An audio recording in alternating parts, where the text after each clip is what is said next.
ഞങ്ങൾക്കൊരു കാര്യം ആത്മവിശ്വാസമുണ്ട്, 2026 വരുന്ന ഗവൺമെൻറ് UDF ഗവൺമെൻറ് ആയിരിക്കും. ഉമ്മൻചാണ്ടിയുടെ സ്വപ്നം പരിപൂർണമായി സാക്ഷാത്കരിക്കാൻ ആ ഗവൺമെൻറ്റിനാണ് അവസരം കിട്ടാൻ പോകുന്നത്. ഒരു പുനഃസംഘടന വേണം എന്ന് കുറേ കാലമായി ആളുകൾ പറയുന്നുണ്ടല്ലോ. അത് സംസ്ഥാനത്തെ പ്രവർത്തകരുടെ വികാരമാണ്. അത് ഹൈക്കമാൻഡ് ഉൾക്കൊണ്ടിട്ടുണ്ട്. 2026 കോൺഗ്രസ് അധികാരത്തിൽ അല്ലെങ്കിൽ UDF അധികാരത്തിൽ വരുമെന്നുള്ളൊരു ആത്മവിശ്വാസം ഇപ്പോഴും, കാരണം ഇനി വളരെ കുറച്ച് മാസങ്ങൾ മാത്രം ബാക്കി നിൽക്കുന്നൊരു തിരഞ്ഞെടുപ്പാണ്. ഈ നിർണായകമായ നാളുകളിൽ എത്രത്തോളമാണ് നിങ്ങളുടെ ഒരു ആത്മവിശ്വാസം? ഞങ്ങൾക്ക് നല്ല ആത്മവിശ്വാസം ഉണ്ടാകുന്നതിൻ്റെ കാരണം വേറെ ഒന്നുമില്ല. ഞങ്ങളെവിടെ പോയാലും എന്ത് പരിപാടിയിൽ പങ്കെടുക്കുമ്പോഴും ജനങ്ങളുമായി ബന്ധപ്പെടുമ്പോൾ ജനങ്ങൾ പ്രകടിപ്പിക്കുന്ന ഈ സർക്കാരിനെതിരായിട്ടുള്ള രോഷം, അതാണ് ഞങ്ങളുടെ ആത്മവിശ്വാസത്തിൻ്റെ അടിസ്ഥാനം. ഈ സർക്കാർ ഇപ്പം ഞാൻ ഇവിടെ വരുന്നത് ആശാ വർക്കർമാരുടെ സമരത്തിൽ പോയിട്ടാണ്. അവരൊക്കെ പറയുന്നത് കേൾക്കുമ്പോൾ അവരൊക്കെ കാത്തിരിക്കുകയാണ് ഈ സർക്കാരിനെ അധികാരത്തിൽ നിന്ന് പുറത്താക്കാൻ ഒരു അവസരം. തൊഴിലാളികൾ, കൃഷിക്കാർ, രാജ്യത്തെ യുവാക്കൾ, വിദ്യാർത്ഥികൾ, എല്ലാ ജനവിഭാഗവും അവരനുഭവിക്കുന്ന ദുരിതത്തിനൊരു പരിഹാരം വേണ്ടേ? അവരെ കുറ്റം പറഞ്ഞിട്ട് കാര്യമുണ്ടോ? അവരൊരു ഭരണമാറ്റം ആഗ്രഹിച്ചിരിക്കുക. ഞങ്ങളോട് സ്വകാര്യമായി സംസാരിക്കുമ്പോൾ ഞങ്ങൾ റെഡി, നിങ്ങൾ റെഡി ആവണമെന്നാണ് ഞങ്ങളോട് നേതാക്കന്മാരോട് ജനങ്ങൾ പറയുന്നത്, സാധാരണ ജനങ്ങൾ പറയുന്നത്. ഞങ്ങളതിനനുസരിച്ച് ഉയരും, റെഡിയായിക്കൊണ്ടിരിക്കുകയാണ്. നിങ്ങൾ ഇനി നേതൃത്വം ഇനിയും റെഡിയാകാനുണ്ട് എന്നൊരു ആശങ്കയാണോ പറയുന്നത്? അവർക്ക് ജനങ്ങൾക്കും പാർട്ടി പ്രവർത്തകർക്കും ഉള്ള ആശങ്ക അവർ പ്രകടിപ്പിക്കുമ്പോൾ ഞങ്ങൾ ആ സ്പിരിറ്റിൽ അത് ഉൾക്കൊള്ളുകയാണ്. അപ്പോൾ പാർട്ടി നേതൃത്വം, കോൺഗ്രസ് നേതൃത്വം ഇനിയും റെഡിയാകേണ്ടതുണ്ട്. ഞങ്ങൾ റെഡിയാണ്. ജനങ്ങളുടെ ആശങ്ക അവർ പ്രകടിപ്പിക്കുമ്പോൾ ഞങ്ങൾ തയ്യാറെടുക്കും. അത് ഞങ്ങൾ പാർട്ടി യോഗങ്ങളിലൊക്കെ അതല്ലേ അവരെ മനസ്സിലാക്കുന്നത്. ഞങ്ങളെന്ത് ചെയ്യുന്നു എന്ന് പാർട്ടിക്കാർക്കറിയാം. ഞങ്ങൾ ജൂലൈ മാസത്തിൽ ഒരു ഫുൾ ഡേ മീറ്റിംഗ് ക്യാമ്പ് സംസ്ഥാനത്തെ എല്ലാ നേതാക്കളെയും പങ്കെടുപ്പിച്ചുകൊണ്ട് ഇതിൻ്റെ വിശദാംശങ്ങൾ ചർച്ച ചെയ്യാൻ ഞങ്ങൾ തീരുമാനിച്ചിട്ടുണ്ട്. തയ്യാറെടുപ്പുകൾ പ്രധാനമായും 2024 ലക്ഷ്യമാക്കിയാണോ? ഡിസംബറിലെ ലോക്കൽ ബോഡി ആദ്യം വരുന്നത് പഞ്ചായത്ത് തെരഞ്ഞെടുപ്പാണ്. ഇത് രണ്ടിനും ചെറുതൊക്കെ സമാനമായിട്ടുള്ള വർക്കല്ലേ. ഇപ്പോൾ പഞ്ചായത്ത് തെരഞ്ഞെടുപ്പിൻ്റെ പ്രവർത്തനങ്ങളാണ് നടന്നുകൊണ്ടിരിക്കുന്നത്. നിലവിൽ കോൺഗ്രസിന്റെ നേതൃത്വത്തിൽ ഏതെങ്കിലും രീതിയിലൊരു മാറ്റം ഉണ്ടാകുമെന്നുള്ളൊരു വാർത്തകൾ, ചർച്ചകളൊക്കെ വളരെ മാധ്യമങ്ങൾ എന്തെല്ലാം വാർത്തകൾ കൊടുക്കുന്നു. പക്ഷേ നേതൃത്വത്തിന് മാറ്റം വരണമെന്ന് ഹൈക്കമാൻഡ് തീരുമാനിച്ചാൽ നിമിഷ നേരം കൊണ്ട് മാറ്റം വരും. ഈ ഹൈക്കമാൻഡിന്റെ തീരുമാനം എന്ന് പറയുന്നത് സംസ്ഥാനത്തിന്റെ ഒരു വികാരം എങ്ങനെയാണ്, അതനുസരിച്ചാണോ ഹൈക്കമാൻഡ് തീരുമാനിക്കുന്നത്? അങ്ങനെയല്ലേ പറ്റുള്ളൂ. അപ്പൊ സംസ്ഥാനത്തിന് അങ്ങനെ ഒരു വികാരമുണ്ടോ? സംസ്ഥാനത്ത് ഈ ഒരു പുനഃസംഘടന വേണം എന്ന് കുറേ കാലമായി ആളുകൾ പറയുന്നുണ്ടല്ലോ. അത് സംസ്ഥാനത്തെ പ്രവർത്തകരുടെ വികാരമാണ്. അത് ഹൈക്കമാൻഡ് ഉൾക്കൊണ്ടിട്ടുണ്ട്. മണ്ഡലം മുതൽ നിയോജക മണ്ഡലം വരെയുള്ള പുനഃസംഘടന കഴിഞ്ഞു. ഇനി അവശേഷിക്കുന്നത് DCC, KPCC, അതും അതിൻ്റെ പ്രോസസ്സ് നടന്നുകൊണ്ടിരിക്കുകയാണ്. അപ്പോൾ അതിന് എത്രത്തോളം സമയം എടുക്കുമായിരിക്കും? അതൊന്നും അധികം സമയം എടുക്കില്ല. ഇനി ഒട്ടും അധികം സമയം എടുക്കില്ല. ഒരു ആഴ്ചകൾക്കുള്ളിൽ ആ ഒരു പുനഃസംഘടന പൂർത്തിയാകുമെന്ന് പറയാമോ? ഞാനല്ല, അത് പറയേണ്ട ഹൈക്കമാൻഡിൻ്റെ ലെവലിലാണ് ആ തീരുമാനം എടുക്കേണ്ടത്. ഈ ചോദ്യം നിങ്ങൾ എല്ലാവരും ചോദിച്ചിട്ടുണ്ടല്ലോ ദീപാദാസ് മുൻഷിയോട്, KC വേണുഗോപാലിന്. ഉചിതമായ സമയത്ത് ഞങ്ങൾ തീരുമാനം എടുക്കുമെന്നല്ലേ അവരുടെ മറുപടി. ആ മറുപടിയേ എനിക്ക് പറയാനുള്ളൂ. അപ്പോൾ KPCCയിൽ ഒരു പുനഃസംഘടന എന്നത് ഏറെക്കുറെ തീരുമാനിച്ചുറപ്പിച്ചു കഴിഞ്ഞു. പക്ഷെ അത് എപ്പോൾ എങ്ങനെ നടക്കുമെന്നാണ് ഇനി അറിയേണ്ടത്. ഈ പുനഃസംഘടന മണ്ഡലം കഴിഞ്ഞു, നിയോജക മണ്ഡലം കഴിഞ്ഞു. ഇനി DCC, KPCC ഉണ്ടാവും. ലോക്കൽ ബോഡി ഇലക്ഷനൊക്കെ മുമ്പ് ഒരു പുതിയൊരു KPCC നേതൃനിരയായിരിക്കും ഇനി വരുന്ന തദ്ദേശ തെരഞ്ഞെടുപ്പിനെ നേരിടുക. പുനഃസംഘടന ഉണ്ടാവും എന്ന് മാത്രമേ എനിക്ക് പറയാനൊക്കെ ഉള്ളൂ. അത് പുതുതാണോ, നിലവിലുള്ള ആൾ തുടരുകയാണോ, പഴയതാണോ എന്നൊക്കെ അന്തിമമായി പറയേണ്ടത് പാർട്ടിയുടെ ഹൈക്കമാൻഡാണ്. നിലമ്പൂർ തെരഞ്ഞെടുപ്പ്, ഉപതെരഞ്ഞെടുപ്പ് ഉണ്ടാവുകയാണെങ്കിൽ എത്രത്തോളം സുസജ്ജമാണ് പാർട്ടി? പാർട്ടി അവിടെ പറക്ക് തുടങ്ങി.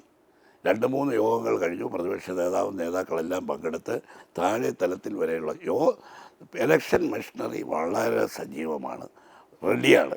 ഏത് നിമിഷം തിരഞ്ഞെടുപ്പ് വന്നാലും തിരഞ്ഞെടുപ്പ് പ്രഖ്യാപിക്കുന്ന അന്ന് ഞങ്ങൾ തന്നെ ഞങ്ങളുടെ സ്ഥാനാർത്ഥിയും പ്രഖ്യാപിക്കും.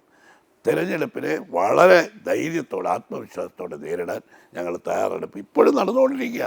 നമ്മൾ സംസാരിക്കുമ്പോഴും നിലമ്പൂരിലെ പ്രവർത്തനങ്ങൾ നടന്നുകൊണ്ടിരിക്കുകയാണ്. അൻവറിന്റെ ഒരു അഭിപ്രായം കൂടി, അല്ലെങ്കിൽ അൻവറിന്റെ ഒരു താല്പര്യം കൂടി പരിഗണിക്കേണ്ട ഒരു സാഹചര്യം ഉണ്ടല്ലോ? അതിലില്ല. ഞങ്ങൾക്ക് അൻവർ UDF-മായി സഹകരിക്കാം. അയാൾ തന്നെ പറഞ്ഞല്ലോ, ആര് സ്ഥാനാർത്ഥിയായിട്ട് നിർത്തിയാലും ഞാൻ UDF വിജയിപ്പിക്കുമെന്ന് പറഞ്ഞു. പിന്നെ പുള്ളിയോട് അങ്ങോട്ട് പോയി നിങ്ങൾ ആര് നടത്തണമെന്ന് ചോദിക്കേണ്ട കാര്യമില്ലല്ലോ. അൻവറിനെ UDF-ലേക്ക് എടുക്കുന്ന കാര്യത്തിൽ എന്തായി അവസാനം തീരുമാനം? UDF-ലെ ഘടകകക്ഷികളെല്ലാം അൻവറിനെ UDF-മായി സഹകരിക്കണം.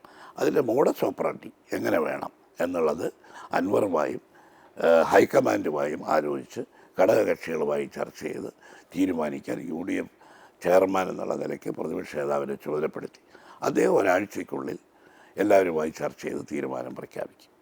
ഇൻ പ്രിൻസിപ്പൾ അദ്ദേഹത്തെ സഹകരിപ്പിക്കാൻ തീരുമാനിക്കും. അപ്പോൾ അദ്ദേഹത്തെ സഹകരിപ്പിക്കുമെന്ന് പറയുമ്പോൾ അദ്ദേഹം ഇപ്പോൾ നിൽക്കുന്നത് TMC-യുടെ ഒപ്പമാണ്, തൃണമൂൽ കോൺഗ്രസിനൊപ്പമാണ്. അപ്പോൾ തൃണമൂൽ കോൺഗ്രസിനെ UDF-ൽ കേരളത്തിൽ UDF-ന്റെ ഒരു ഘടകകക്ഷിയാക്കാനുള്ളൊരു സാധ്യതയിലേക്കാണ് കാര്യങ്ങൾ പോകുന്നത്. അതിൻ്റെ എല്ലാ ഡീറ്റെയിൽസ് ചർച്ച ചെയ്യാനാണ് പ്രതിപക്ഷ നേതാവിനെ ചുമതലപ്പെടുത്തിയിരിക്കുന്നത്. നമ്മളൊക്കെ ഉറ്റുനോക്കുന്നത് ലോക്കൽ ബോഡി ഇലക്ഷനിൽ തലസ്ഥാനത്തെ കോർപ്പറേഷൻ അതിപ്പോൾ നിലവിൽ LDF ആണ് ഭരിക്കുന്നത്. പക്ഷേ പ്രതിപക്ഷിച്ചിരിക്കുന്നത് BJP ആണ്. BJPക്ക് സ്വാധീനമുള്ള ഒരു ജില്ല കൂടിയാണ് തിരുവനന്തപുരം. ഇവിടെ കോർപ്പറേഷൻ തെരഞ്ഞെടുപ്പിൽ UDF-ന്റെ ഒരു നില വളരെ പരിങ്ങലിലാണ്. കഴിഞ്ഞ ഇലക്ഷനൊക്കെ നമ്മൾ കണ്ടതാണ്.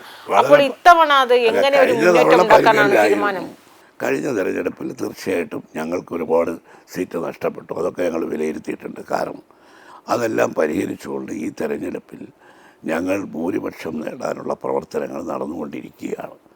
BJP-യെയും CPM-നെയും രണ്ടും, ഒരാൾ കേന്ദ്രത്തിൽ ഭരിക്കുന്നു, ഒരാൾ ഇവിടെ ഭരിക്കുന്നു. ഈ ഗവൺമെൻറ്റുകൾക്കെല്ലാം എതിരായിട്ടുള്ള ഒരു വിധിയെടുത്ത് ഒരു ശരിക്കും ഗ്രാസ് റൂട്ട് ലെവലിൽ ജനങ്ങൾ പ്രതികരിക്കുന്ന ഒരു തെരഞ്ഞെടുപ്പായി ഇത് മാറുമ്പോൾ ഞങ്ങൾക്ക് പ്രതീക്ഷയുണ്ട്. UDF-ന് മോശമായിട്ട് ഉള്ള ഒരു പ്രതികരണമായിരിക്കില്ല ജനങ്ങളിൽ നിന്ന് കിട്ടാൻ പോകുന്നു.